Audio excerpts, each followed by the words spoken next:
Absolute Singapore Pte Limited manufactures electronic components for washing machines in an assembly line. जो Singapore absolute Singapore limited है वो manufacture करता है washing machines के electronic components. Recent market सर्वे indicate करती है कि इसके जो क्लाइंट्स हैं उनमें कमी आई है क्योंकि इसके जो गुड्स की क्वालिटी है वो अच्छी नहीं है। ASPL is concerned because its competitors have been able to achieve zero defect performance in terms of nil sales returns on account of quality and nil subsequent warranty cost। ये कह रहा है कि फर्दर की जो ASPL है उसको इस बात का भी डर है कि उसका जो कॉम्पिटिटर हैं उन्होंने जो है क्वालिटी के रिस्पेक्ट में जो उनकी जो सेल्स रिटर्न आती है उनके कॉम्पिटिटर की वो नील हो गई हैं और इसलिए उनकी जो सब्सिक्वेंट जो वारंटी कॉस्ट है वो भी नील है। Therefore the competitors enjoy huge customer loyalty, इसलिए जो उनके कॉम्पिटिटर है वो कस्टमर लॉयल्टी इंजॉय करते हैं। To satisfy its customer the company ASPL wants to improve its product quality, और जो ASPL है वो भी चाहती है कि वो भी अपने प्रोडक्ट क्वालिटी को इम्प्रूव करे और कस्टमर लॉयल्टी को वापस से अर्न कर ले। इसके लिए उसने डिसाइड किया कि वो 6 सिग्मा जो है उसको कंसिडर करेगी। अब नीचे की इन्फॉर्मेशन पढ़ने से पहले मैं आपको कुछ बातें बता देना चाहता हूँ।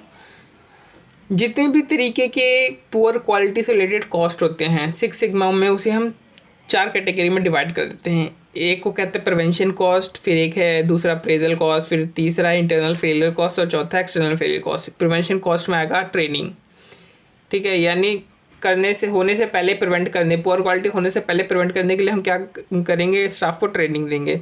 अप्रेजल कॉस्ट मतलब कि इंस्पेक्शन करना समय समय पे। इंटरनल फेलियर कॉस्ट मतलब कि हो जाने के बाद उसको बाहर नहीं जाने देना और उसको पहले ही अपने फैक्ट्री में ही उसको वापस से ठीक कर देना रिवर्क करके जो भी डिफेक्ट है उसके अंदर। फिर एक्सटर्नल फेलियर कॉस्ट में क्या होता है, ये जो पुअर क्वालिटी का जो सामान है वो बाहर चला जाता है और फिर कस्टमर उसे सेल रिटर्न कर देता है कि हमें नहीं चाहिए या हमें ठीक करके दो, वारंटी क्लेम जो भी है वो सारी चीज़ आती हैं, तो सेल रिटर्न वाला होता है ये। तो ये 4 तरीके की कॉस्ट होती हैं, ठीक है, पुअर क्वालिटी से रिलेटेड। तो आगे की अब इन्फॉर्मेशन भी पढ़ लेते हैं। कहते हैं कि एक साल में जो है वो कितने 25,000 यूनिट्स बेच देता है और एक यूनिट कितने में बेचता है, 20,000 रुपये में बेचता है। तो अभी उसकी करंट सेल कितनी है, 25,000 यूनिट की है और एक यूनिट की प्राइस 20,000 रुपये है। लेकिन कहता है कि इसकी जो 25,000 यूनिट जो बेचता है उसकी 1% तो सिर्फ सेल रिटर्न आ जाती है क्वालिटी इशूज़ के कारण। तो जो सेल रिटर्न है हमने देखा वो किस तरीके की कॉस्ट होती है, वो एक्सटर्नल फेलियर कॉस्ट होती है। दीज आर स्क्रैप्ड एंड और फिर ये जो आता है इसको स्क्रैप कर दिया जाता है और फिर एक नए प्रोडक्ट से इसको रिप्लेस किया जाता है, यानी कस्टमर को एक नया प्रोडक्ट दे दिया जाता है। In addition each product is under warranty for 1 year after sale, और जो प्रोडक्ट है वो 1 साल की वारंटी मिलती है सेल करने के बाद प्रोडक्ट को। If a claim is accepted under warranty service and replacement of parts is done free of cost. जाहिर सी बात है आपको फ्री में चीज़ें करके देनी पड़ेंगी, सर्विस और रिप्लेसमेंट जो भी है, अगर वो वारंटी पीरियड के अंदर है तो। करंट ईयरली वारंटी क्लेम्स कितना है, 30 लाख रुपए का है। तो देखो सेल रिटर्न वारंटी के अंदर आई है तो आप एक तो या तो उसको रिपेयर करके दोगे या रिपेयर नहीं हो सकते तो उसको रिप्लेस करके दोगे।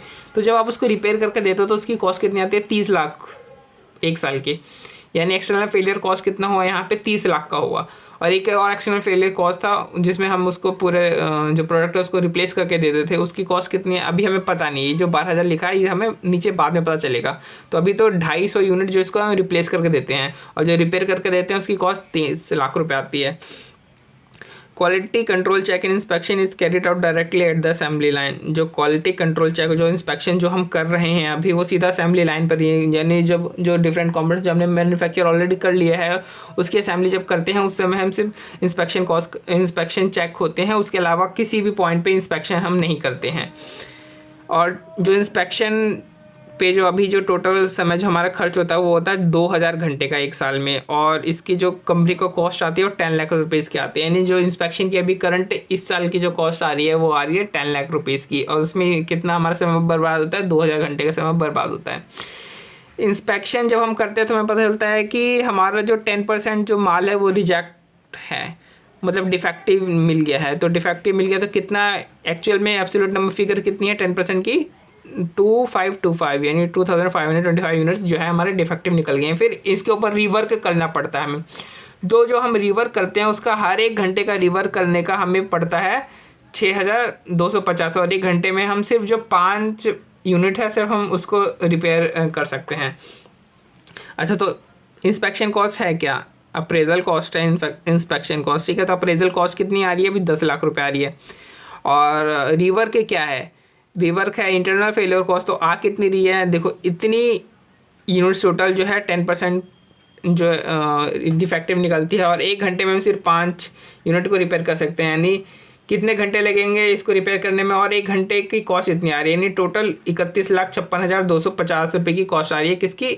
इंटरनल फेलियर कॉस्ट की आ रही है। अब ये कह रहा है कि वेरिएबल कॉस्ट जो है इलेक्ट्रॉनिक कंपोनेंट का वो 12,500 है।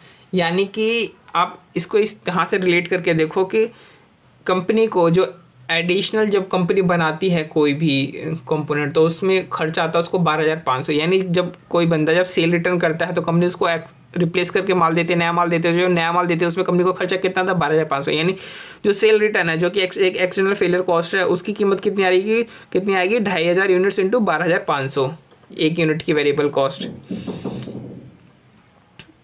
यानी एक्सटर्नल फेलियर कॉस्ट यहाँ पे 2 आ गई, एक ये वाली आ गई, एक ये वाली आ गई। इंटरनल फेलियर कॉस्ट हमने देखी रिवर्क वाली, ये 31,56,000 वाली। और जो अप्रेजल कॉस्ट है वो भी हमने देखी 10 लाख की अभी आ रही है। तो सारी कॉस्ट हमने कैलकुलेट कर लिया है। कहता है कि जो सिक्स सिग्मा टीम है उसने एनालाइज करने पे ये पाया कि जो रिवर्क है वो क्यों किया जा रहा है, क्योंकि कस्टमर के पास क्योंकि कस्टमर के जो कस्टमर मतलब जो क्लाइंट है यानी एब्सोल्यूट सिंगापुर पीटीई लिमिटेड, उसके जो वर्कर्स हैं उनको ट्रेनिंग दी जाती है। बिना ट्रेनिंग के वो लोग काम स्टार्ट कर देता है, इसलिए माल डिफेक्टिव बन जाता है। फिर उनको इंस्पेक्शन पकड़ा जाता है, फिर उसके ऊपर रिवर्क किया जाता है। सप्लायर से भी कोई रिव्यू नहीं होते, यानी सप्लायर जो रॉ मटेरियल जो भेज रहा है उसको आप रिव्यू नहीं करते, उसकी क्वालिटी चेक नहीं करते हो और फिर वो सीधा आपको असेंबली में पकड़ा जाता है। और जो मशीन है ये कह रहा है कि ये भी आउटडेटेड हो गई है और इसको जो है पूरा का पूरा चेंज करना पड़ेगा। तो देखो ये मशीन जो आउटडेटेड हो गई है ये हमारी किसी भी तरीके की कॉस्ट से रिलेट नहीं कर रही है। मशीन के कारण पुअर क्वालिटी नहीं हो रही है, एक तो ये है, इसलिए मशीन के कारण जो है पुअर क्वालिटी नहीं हो रही है। इसलिए जो मशीन की जो कॉस्ट है इसको हम जो चारों जो हमारे जो कॉस्ट है उनमें किसी में भी कैटेगराइज नहीं करेंगे इसको। अब इसके सॉल्यूशंस क्या क्या हैं कि आप भाई प्रिवेंशन कॉस्ट दो, यानी ट्रेनिंग दो, प्रोवाइड ट्रेनिंग। अब ट्रेनिंग दोगे तो उसके खर्चा कितना आएगा? 5,000 घंटे की ट्रेनिंग देनी पड़ेगी 1 साल में और 1 घंटे का खर्चा आएगा 1,000 रुपये, यानी टोटल आपका लगभग 50 लाख रुपए का खर्चा आ जाएगा। ये तो ये नहीं ट्रेनिंग क्या है हमारी एक तरीके से प्रिवेंशन कॉस्ट है, तो हमने यहाँ पे प्रिवेंशन कॉस्ट भी कैलकुलेट कर ली। फिर कह रहा है कि जो आप जो रॉ मटेरियल आपका पुअर क्वालिटी का आ रहा था, अगर आप क्वालिटी चेक लगा दो सप्लायर के ऊपर तो आपका पुअर क्वालिटी नहीं आएगा, लेकिन उसकी कॉस्ट कितनी आपको पड़ जाएगी? 1.5 करोड़ रुपये कॉस्ट पड़ जाएगी। तो क्वालिटी चेक है क्या एक तरीके से? क्वालिटी चेक मतलब सप्लाई के ऊपर क्वालिटी चेक है, प्रिवेंशन कॉस्ट है, क्योंकि माल आने से पहले हम उसको चेक करें, यानी प्रिवेंशन कॉस्ट है। फिर कह रहा है कि जो करंट मशीन है जब आप उसको रिप्लेस करोगे तो आपको 3 करोड़ 60 लाख रुपए लग जाएगा और उसकी जो लाइफ होगी वो 3 साल की होगी। तो जैसे पहले भी हमने ऑलरेडी डिस्कस किया है कि जो मशीन की जो कॉस्ट है वो पुअर क्वालिटी के कारण नहीं है, तो इसको हम चारों कैटेगरीज में से किसी में भी एलोकेट नहीं कर सकते, कैटेगराइज नहीं कर सकते, इसको अलग ही रहने दो मशीन की कॉस्ट को। और अगर आप ये तीनों सॉल्यूशन इम्प्लीमेंट कर लेते हो, यानी मशीन नया ले लेते हो, आप ट्रेनिंग दे देते हो, आप सप्लायर के ऊपर क्वालिटी चेक लगा देते हो, तो उससे क्या होगा कि जो आपका जो रिवर्क है वो पूरा का पूरा खत्म हो जाएगा। आपको रिवर्क करने की जरूरत नहीं पड़ेगी, आपका एक भी पीस जो है डिफेक्टिव नहीं निकलेगा। जो सेल्स रिटर्न है वो 0 हो जाएगी, क्योंकि अब जब पीस ही डिफेक्टिव नहीं निकलेगा तो कस्टमर के पास जाएगा क्या, और जाएगा ही नहीं तो फिर आएगा क्या, तो सेल रिटर्न वो भी आपकी नील हो जाएगी। वारंटी वारंटी क्लेम ऑफकोर्स ये बात है, जब गया नहीं तो फिर आएगा कैसे रिपेयर होने के लिए जब खराब गया नहीं तो ये भी वारंटी क्लेम 0 हो जाएगी। यानी आपका external failure cost internal failure cost क्या हो जाएगा? बिल्कुल 0 हो जाएगा, ठीक है। फिर कह रहा है कि with the introduction of the new facility, time required for inspection at the assembly line would reduce from 2000 hours to 1200 hours। जो आपको अभी जो लग रहा था इंस्पेक्शन के लिए वो लग रहा था 2000 घंटा, और अब आपको इंस्पेक्शन के लिए सिर्फ 1200 घंटा लगेगा जब आप ये तीनों सॉल्यूशन अप्लाई कर दोगे। तो इसीलिए जो आपकी जो अभी इंस्पेक्शन कॉस्ट आ रही थी, इंस्पेक्शन कॉस्ट मतलब कि आपकी जो अप्रेजल कॉस्ट आ रही थी 10 लाख रुपए की, अब वो घट करके जब आप 3 सॉल्यूशन लगा लोगे तो सिर्फ 6 लाख रुपए रह जाएगी। यानी इंस्पेक्शन कॉस्ट यहाँ पे कम नहीं हुई है, वो इंस्पेक्शन कॉस्ट यानी अप्रेजल कॉस्ट कम नहीं हो रही है, अप्रेजल कॉस्ट कम हो रही है, सॉरी एलिमिनेट नहीं हो रही है, बस वो कम हो रही है। यहाँ पे एक्सटर्नल फेल कॉस्ट और इंटरनल फेल कॉस्ट क्या होती है, जीरो एलिमिनेट हो रही है। यहाँ पे अप्रेजल कॉस्ट एलिमिनेट नहीं हो रही, सिर्फ रिड्यूस हो रही है। 10 लाख रुपये से घट करके सिर्फ 6 लाख रुपये पे आ रही है, यानी 4 लाख रुपये का सेविंग्स आ रहा है। और बेटर क्वालिटी के कारण जो है ASPL की रेपुटेशन भी बढ़ेगी। इससे क्या होगा, वो एडिशनली 5000 यूनिट जो है ज़्यादा सेल कर पाएगा। अभी वो कितने यूनिट सेल कर रहा है, 25,000 यूनिट सेल कर रहा है 20,000 के रेट पे। अब उसके बाद जब ये तीनों सॉल्यूशन अप्लाई कर लेगा, उसके बाद उसकी जो रेपुटेशन बढ़ जाएगी क्वालिटी के लिए, और फिर उसकी जो एडिशनल 5000 यूनिट्स है उसकी ज़्यादा सेल बढ़ जाएगी। You are the management accountant of ASPL. As a part of the Six Sigma project implementation team, you are requested to evaluate proposals suggested by the Six Sigma team. The team has used the DMAIC technique to assess quality improvement. जाहिर सी बात है, हम current जो existing जो product है उसको improve करें, हम DMAIC टेक्निक लगाएंगे। अगर हमें नए प्रोडक्ट के लिए करना पड़ता तो हम DMA-DV टेक्निक लगाते हैं, ठीक है। तो हम इसमें सिक्स सिग्मा जो टेक्निक लगा देते हैं। तो सबसे पहले आता है डिफाइन। तो हम प्रॉब्लम को डिफाइन करेंगे, प्रोजेक्ट का गोल क्या है, कस्टमर की रिक्वायरमेंट क्या है, वो सारी हम चीज़ें यहाँ पे डालेंगे। फिर मेज़र करेंगे। मेज़र में क्या होगा, मेज़र में जितने भी तरीके की हमने कॉस्ट देखी है उन सबको मेज़र करके लिख देंगे कि इसके चक्कर में इतनी कॉस्ट आ रही है। तो वो सारी चीज़ें हमने लिख दी, जैसे सेल्स रिटर्न की कॉस्ट कितनी आ रही है, वारंटी क्लेम्स, सेल्स रिटर्न की तो हमें पता ही है ना कितनी आ रही है, 250 यूनिट्स इंटू 1250 करके था कुछ 500, ये सेल रिटर्न की कॉस्ट आ रही है। फिर वारंटी क्लेम्स पे आ रही है, वारंटी क्लेम कितनी है, वारंटी क्लेम में हमारा लग जाता है 30 लाख रुपए का खर्चा लग जाता है, प्लस 30 लाख ये रहा।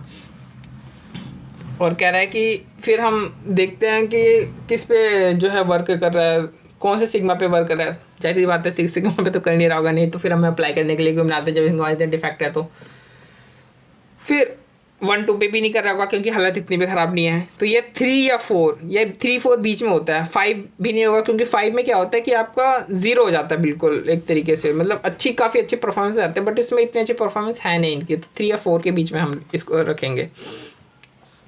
अब एनालाइज करेंगे। एनालाइज ऑलरेडी क्वेश्चन में हमें दे रखा है कि प्रॉब्लम क्या क्या है, तो तीनों के प्रॉब्लम एज इट इज़ लिख देंगे। फिर इनके जो सॉल्यूशंस है वो इम्प्रूव वाले स्टेज में हम लिख देंगे कि इनकी जो है सॉल्यूशन क्या क्या है, सॉल्यूशन में लिख दिया, ठीक है,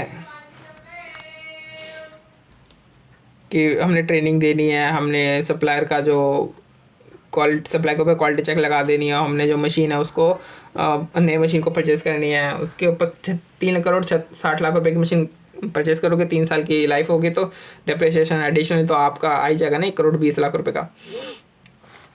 फिर देखो यहाँ पे क्वालिटी रिपोर्ट एक हमें बनानी है, ये तो बहुत ही इंपॉर्टेंट है, आपको ये ज़रूर बनाने हैं और अच्छा मज़ा भी आता है इसको बनाने में। तो देखो हमने 4 तरीके की कॉस्ट में जो पुअर क्वालिटी से रिलेटेड जो भी कॉस्ट थी उसे हम 4 भागों में हमने कैटेगराइज किया था, ठीक है। अब हम देखते हैं बिफोर इम्प्रूवमेंट कितनी कॉस्ट आ रही थी उन चारों कैटेगरीज की, और आफ्टर इम्प्रूवमेंट उन चारों कैटेगरीज में कितनी कॉस्ट आ रही है। तो ट्रेनिंग, पहले क्या ट्रेनिंग हो रही थी, नहीं, प्रिवेंशन कॉस्ट पहले 0 था, अब हो रही है। तो अब कितनी कॉस्ट आ रही है, 50 लाख रुपये की कॉस्ट आ रही है। क्वालिटी प्लानिंग एंड इम्प्रूवमेंट, ये सप्लाई के ऊपर जो हमने क्वालिटी चेक लगाया था, तो पहले आ रही थी नहीं, क्योंकि पहले हमने लगा ही नहीं रखा था क्वालिटी चेक सप्लाई के ऊपर। अब आ रही है क्योंकि हमने लगा रखा है, तो 1.5 करोड़ रुपये अब आ रही है। नहीं, पहले नील था ये दोनों प्रिवेंशन कॉस्ट, अब ये दोनों हो गया प्रिवेंशन कॉस्ट। अब यहाँ पे इसके ऊपर ध्यान मत देना, परसेंटेज ऑफ सेल्स के ऊपर मैं बताऊंगा ये कैसे निकाल रखा है इन्होंने। फिर आते हैं हमारी अप्रेजल कॉस्ट यानी inspection cost. Inspection cost question में दे रखा है कि पहले 10 लाख रुपये थी, अब कितनी होगी, 6 लाख रुपये है, 4 लाख रुपये की सेविंग हो रही है यानी एक तरीके से। उसके बाद हम देखते हैं इंटरनल फेलियर कॉस्ट। तो इंटरनल फेलियर कॉस्ट में पहले रिवर करना पड़ा था, अब वो पूरा आपका एलिमिनेट हो गया। एक्सटर्नल फेलियर कॉस्ट में सेल्स रिटर्न वारंटी क्लेम थे, वो पूरा आपको पूरा जो है एलिमिनेट हो गया, क्वालिटी अच्छी होगी तो। और पहले जो ईयरली सेल्स है वो 50 लाख रुपए की ओर थी। कैसे? 25,000 यूनिट बेचे थे 20,000 रुपये पे, 25,000 गुणा 20,000, 50 लाख। लेकिन अब क्या हुआ, जब ये तीनों सॉल्यूशन हमने अप्लाई कर लिया तो जो 25,000 यूनिट की सेल हो रही थी वो 5,000 यूनिट से बढ़ गई, यानी अब 30,000 यूनिट की सेल हो रही है। 30,000 गुणा 20,000 यानी 60 लाख रुपया। और ये परसेंटेज जो सेल है वो इससे कैलकुलेट किया गया है। ये टोटल में ये है, ठीक है। इसी का बेस रख के ये सारी जो है कॉस्ट का परसेंटेज निकाला गया है। तो अब आप ये देखो, अभी आपने निकाला कि कितना कितना परसेंट की कमी आई। अब आप देखोगे कि एक्चुअल में हमें बेनिफिट कितना हो रहा है। ये सेकंड टेबल है। सेकंड टेबल में देखो कि अब गुड्स रिप्लेस नहीं हो रहे हैं, तो पहले जो खर्चा आ रहा था वो बच रहा है, वारंटी क्लेम का खर्चा बच रहा है, रिवर का खर्चा बच रहा है, इंस्पेक्शन कॉस्ट का खर्चा बच रहा है। ये खर्चे हमारे ये सेविंग्स है एक तरीके से, ये तो सेविंग्स है। लेकिन एडिशनल जो कंट्रीब्यूशन है वो भी तो हमें ऐड हुआ है। एडिशनल कंट्रीब्यूशन कैसे ऐड हुआ है? पहले 5,000 रुपये, अब जो है 5,000 यूनिट ज़्यादा सेल होती है और एक यूनिट का कंट्रीब्यूशन जो है वो 7,500 रुपया है। कैसे 7,500 है? क्योंकि सेलिंग प्राइस देखो 20,000 दे रखी थी और वेरिएबल कॉस्ट हमें बता ही रखा था 12,500, यानी कंट्रीब्यूशन कितने? 7,500। यानी ये सेविंग्स हो गई और ये एडिशनल इनकम हो गई। 5,000 गुणा 7,500 पर यूनिट कंट्रीब्यूशन। फिर इसके अलावा कॉस्ट भी लगा है इन सब सेविंग को करने के लिए और एडिशनल इनकम को एक्वायर करने के लिए हमारी कुछ कॉस्ट भी लग रही है, जैसे ट्रेनिंग कॉस्ट लग रही है, क्वालिटी कॉस्ट लग रही है, और जब हम नई मशीन खरीदी हमने उसकी भी कॉस्ट लग रही है। यानी टोटल आप देखोगे तो नेट बेनिफिट आपको इतना हो रहा है 1,51,81,250 रुपये का। फिर आता है हमारा आखिरी फेज, कंट्रोल। कंट्रोल में क्या है कि इसको हम 6 सिग्मा जो लेवल है उसके ऊपर मेंटेन करके रखेंगे। और मेंटेन कैसे करके रखेंगे कि जो प्रोडक्शन फैसिलिटीज़ है उसको हमेशा हम अप टू डेट रखेंगे, और जो ट्रेनिंग सेशन है उसको प्रोवाइड करते रहेंगे। ट्रेनिंग सेशन प्रोवाइड करने से क्या होगा, एक 2 वे कम्युनिकेशन प्लेटफॉर्म है वो एस्टेब्लिश होगा। इससे हम जो है वर्कर्स उसके जो ट्रेनिंग देते हैं उनके इनपुट्स भी ले सकते हैं और उनसे इनके इनपुट लेकर के हम जो प्रोडक्शन फ्लो है उसको भी अपना इम्प्रूव कर सकते हैं। इसमें जब हम क्वालिटी चेक लगाते हैं सप्लायर के ऊपर, तो हमें क्या होता है कि जैसे जैसे हम जो क्वालिटी चेक है वो अलग अलग एरियाज़ में लगाएंगे, वैसे वैसे क्या होगा, हम हमेशा क्वालिटी चेक की जो फंक्शन है क्वालिटी चेक वाला इसको इम्प्रूव करेंगे। उसमें से नए लेटेस्ट प्रोडक्शन मेथडोलॉजी लाएंगे ताकि जो प्रोडक्शन चेक है वो हमारा अच्छे से हो पाए। हाँ, जो मशीन है उसको अपग्रेड रखेंगे, अप टू डेट रखेंगे, उसको कंटिन्यूस हमेशा असेसमेंट करते रहेंगे। ये चीज़ें हैं।